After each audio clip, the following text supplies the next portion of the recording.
So hello, my name's Rob, Cat Rabbit Scale Model Studio, and today I'm going to talk you through the steps I did to make this super cool little fox harbour diorama. It was a lot of fun to put together and I can't wait to show you how I did it. So my good friend Josh over at Lichforged Mythics kindly sent me these really awesome Chibi miniatures. I felt like I wanted to paint something a little bit differently, and I'd actually been at home isolating from COVID recently and was feeling a bit down, and he kindly sent me out this lovely selection. Really cool models, really cool prints, and so full of character. But as soon as I saw this little fox pirate guy, I knew I really wanted to do something with him. So he was kind of the inspiration for everything. I like the pose, I like the sculpt. Really cool.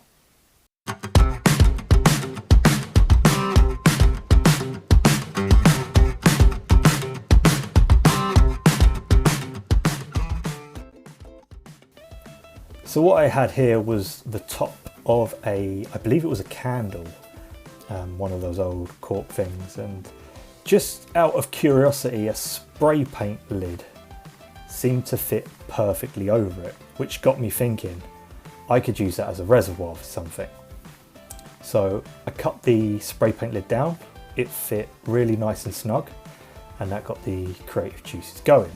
I also had some scraps of foam left over, so I thought, well, why don't I build a little harbour section with maybe like a small pier or something along them lines. So I pushed the top of the spray paint lid into the foam to make indentations, and then all I did was using a sharp hobby knife, mine has seen better days, I just trimmed out roughly the indentation that the spray paint lid had made. What I was conscious to do is leave some overhang, because I can always take it back but I can't put on as easy, so I was quite conscious to make sure that I didn't go too wild and leave myself a little short.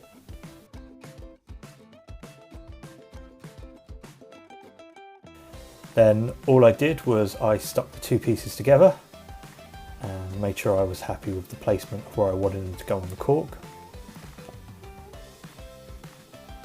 And all I did was, using a really old brush, I brushed on some super glue and I pushed firmly and let it dry for a couple of seconds, and then I did the same with the second part.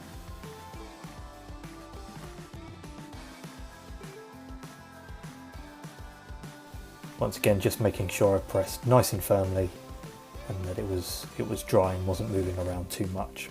I normally don't like using super glue as some of it can melt the foam, but because I wanted to kind of get cracking with this, I thought that was the best option. Then all I did was, using the sharp knife and cutting towards me like a complete fool, I worked my way round methodically, just trimming off any big excess pieces of foam that were sticking out,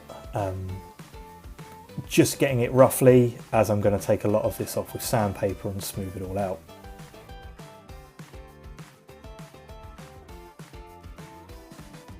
Once I was happy, out comes I think this is P80 grit, just normal oxide, and all I do is I work round, just making sure everything's sitting nice and flush. I constantly stop, check, sand a little bit more, and I just err on the side of caution, as I don't want anything to overhang the reservoir, because this will give me problems later on. Also, what I did was I systematically got the little collar and just made sure that it sat over nice and snug, and that I wasn't impeding the shape or the nice circular motion. I constantly had the miniature on hand as well, just to kind of gauge where I wanted everything. Here I placed it on the foam, and I made two little cuts either side, just to use as a little bit of a marker that I'm going to cut out, because this is where my little pier or harbour section is going to go. Now, just out of pure luck, I actually made those two cuts exactly 2 centimeters apart, which made making things later on really nice and easy. So whereas I got a bit lucky there, I would recommend maybe being a bit more methodical and just measuring distances to make it easier for you a little bit later on.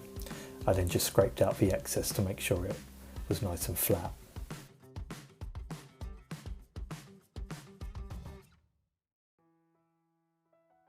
And there we go. The indentation's made. It's nice and level. You could use a little spirit level or a little ruler to make it really flat, although you're not really going to see this kind of section, so I didn't worry about it too much.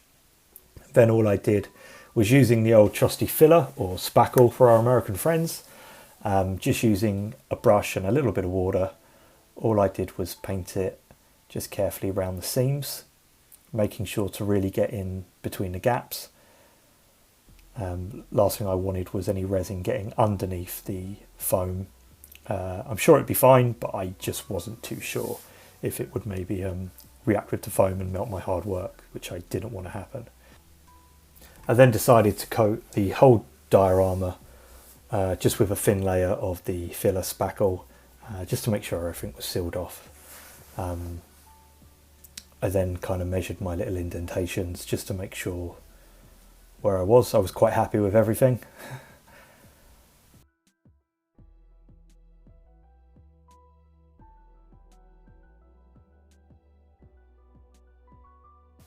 So I left everything to dry overnight and I came back to it the next day, and this is what I was left with. Everything had dried really nice and hard. I just run a bit of sandpaper over it and smoothed everything over. And then it was time to play around with, I guess, a really cool... this is one of my favourite hobby kind of tools, is Milliput. If you don't know what this is just a two-part kind of mix that dries rock hard, kind of like a clay or a like an epoxy putty.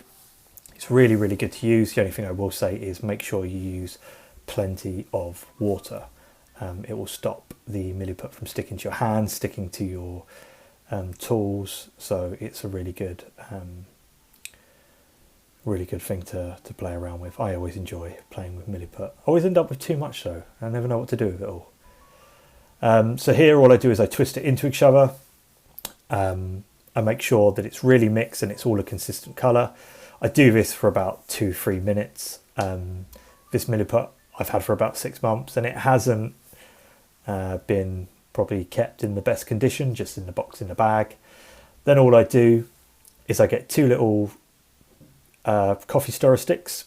I pat out my Milliput, just making sure I was happy, and then using one of these Green Stuff World rollers, I coat it in plenty of water. I put it on the runners so I get a consistent depth, and in one pass, really firmly, I just roll it out, making sure it passes all over the Milliput and rolling it out completely. And that's what you're left with. It gives such a good texture. It's just a great bit of kit. Not only is Milliput really, really versatile, you can do stuff like this with it, and Green Stuff World do a lot of cool products, rollers and things that can give you a really good effect. This was a cobblestone roller, as in my head I kind of want him to be on the edge of a almost like a cobblestone pier, with a little bit of a pier jetting out, just trying to kind of capture that edge of the town nautical feel. So all I do is I carefully put my Milliput on, I make a few little cuts, and using a knife I just trim round everything. Once it's on, I thought maybe some capping stones would look quite nice, so I cut off about 3-4 millimeters either side, just eyeballing it. I didn't want to go too I didn't want everything to look too uniform. I wanted it to look very natural. And then all I did was I rolled up 2 little sausages using the same Milliput, and then using a hobby knife and plenty of water on my blade, I just kind of cut in little seam marks to make it look like it wasn't all one piece.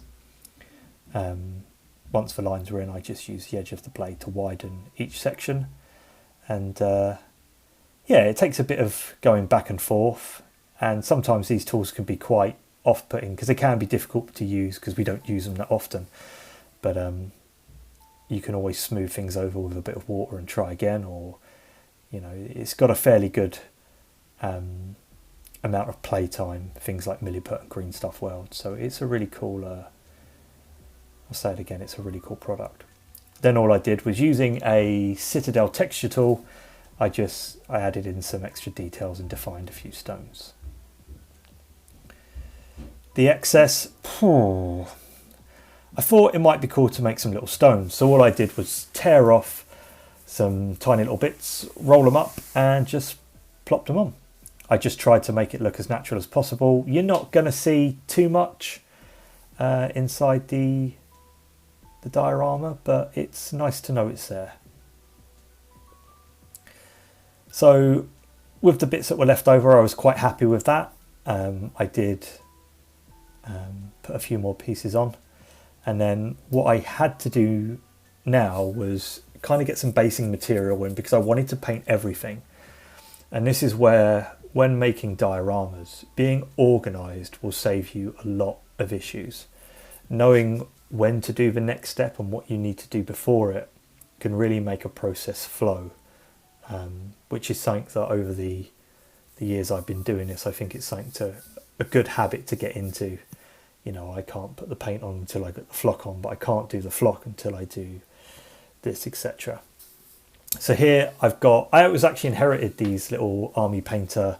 They're little bits of cork bark to use on the battlefield. I hate using cork. I can never get it to stick. It's soft.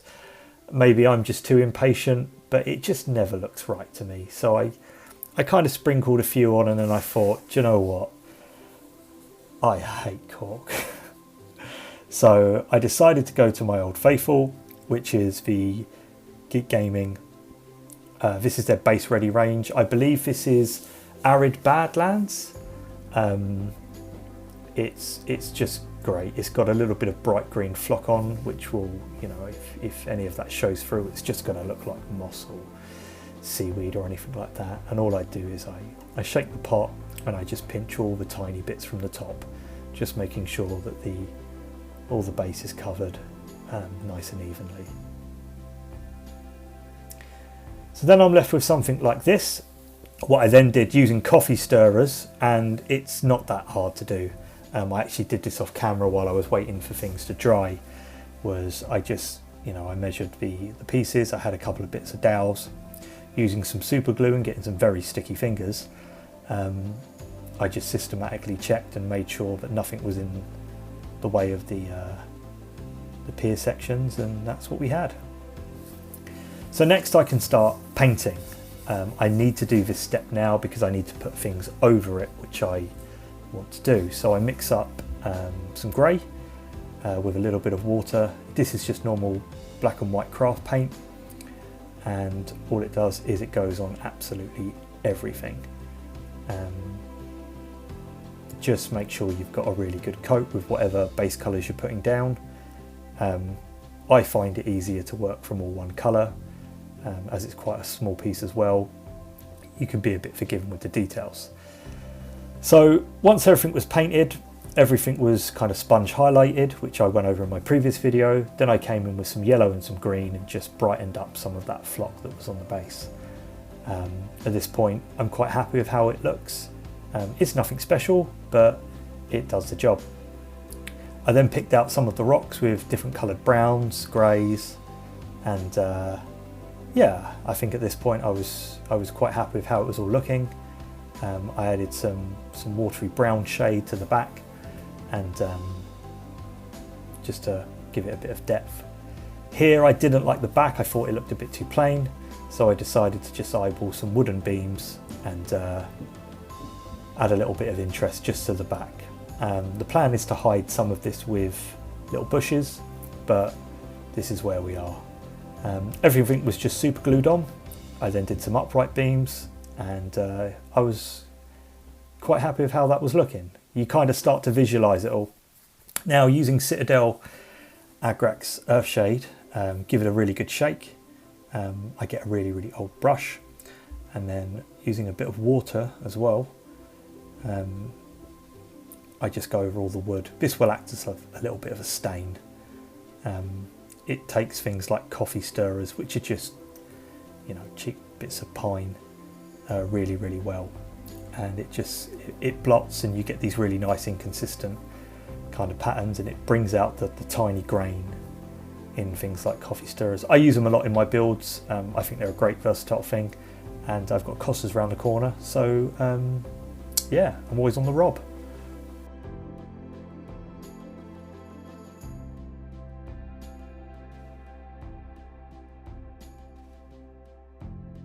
So same again here, but what I'm doing is I'm just carefully trying to purposely avoid the cobblestones, just to give a bit of depth to the pavement area. I just worked my way around everything until I was quite happy with it. I also give the little pier section a good wash of Agrax Earthshade, just taking my time, making sure that I've hit all those spots. The majority of this is going to be submerged in resin, so you're not really going to see it, but I know it's there, and I like to think it's the smaller details that bring a piece together. Next up, I didn't have my usual tufts. Normally I use Geek Gaming tufts, but I was in town the other day and I picked up these small Midland or Mordian tufts, I believe they're called, from my local Games Workshop, and I just thought this might be a cool little thing to do. So just picking some off and using a tiny bit of super glue, as I didn't want anything floating off in resin.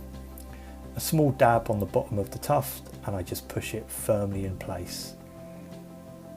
And I think I do this 2 or 3 times, just till I was happy with the placement and how much I had. Then it's Citadel Biel Tan Green. This is a great little wash to use if you want to make wood look a bit green and a bit mouldy and a bit rotten. Because things like pine coffee stirrers are unsealed, it will absorb the paint, so it will naturally spread and you get quite a nice transition line without having to do much of the work. Once again, I just work around just till above where I want the resin, just to give that effect. And that's what we're left with. At this point, it's nearly done. I'm really happy with how that's looking. I do feel it could use a few more bits. So using some paintbrush hairs and the offcut of a bit of dowel, I just added a few more details, which I'll add now. And that's where we are with it. The reeds are actually a old Geek Gaming product that I don't think you can get anymore, but I wish they would do them because it was so handy. And then the top was just some unthreaded rope that I super glued round. I actually put a wash over that in the end because it looked a bit too clean for my liking. So the collar goes over and everything fits nice and snug. And all I do is I just go round the rim of it with a bead of hot glue. I've seen people do PVA and things like that, and I can never get it to not leak. And then all I use for resin is, this is CFS. It's a 2-part mix, A and B. It's pretty forgiving. I've had these for about 4 years and they are still, I would say, good. It did go a little bit cloudy, but overall I was happy with the effect. Equal amounts, both go in and give it a really, really, really good stir. I was conscious to really stir this well because I knew I'd had this sitting on the shelf for quite a while, and I wanted to make sure that it was still good. And this was the dregs of the can, so my lovely CFS resin that's been so faithful. It's done 2 armies on parade boards, countless scenery pieces. It's now seen the end of its days. The other thing I like about CFS is it can be coloured really easily. So just using the end of a coffee stirrer, I think this was Temple Guard Blue from Citadel. I wanted a really nice bright colour. In it goes, and just give it a really, really good stir. Unfortunately my hand's in the way, which I'm a little bit gutted about because you can see the magic happen. But it does go a really, really nice colour. You can put shades, any acrylic paints, you can go absolutely ham on this and it really works well. Once I was happy with the colour and I'd mixed it for another good couple of minutes, I carefully just poured the resin in, making sure that it goes around absolutely everything. I did notice there was a couple of millimetre gap around the back. So all I did was I let the resin do its thing, and then when I was actually done with it, I just went over it with a bit of filler towards the end to hide the little ridge that the resin had kind of worked its way around. I also use a hairdryer and my god-awful breath to pop any bubbles. Carbon monoxide will make that happen really, really easily. And yeah, it kind of just let it dry, let it do its thing. I actually left this overnight. I've never, touch wood, had a problem with CFS resin, and I've done quite a few pours. And I'm not the smartest person out there, so if I can do it, anyone can. Then it was time to paint the miniature. I'm not going to go into that because you can all paint your miniatures how you want. That's the beauty of it. I'm going to take this away and I'll show you the finished shots now. Enjoy.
And so there we are.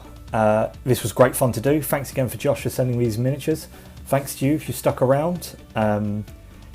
Any tips, anything you would have done different, let me know in the comments below, and I'll see you next time.